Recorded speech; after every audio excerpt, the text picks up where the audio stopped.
айналды. Адам өз мақсатына жету үшін заңды оңай аттап өтетіні болды. Сондықтан да қоғамдық тәртіп пен адамгершілікке қол сұғатын әкімшілік құқық бұзушылықты қарастырайық.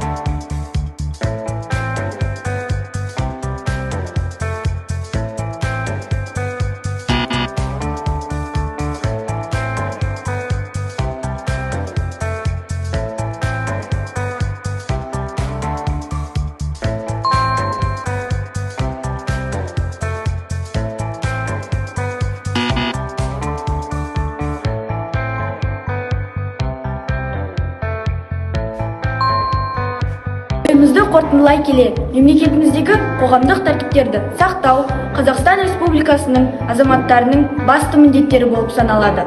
Сол себепті заңдарды бұзбай, өскелең ұрпаққа үлгі болуымызды ойымыздан шығармауымыз керек.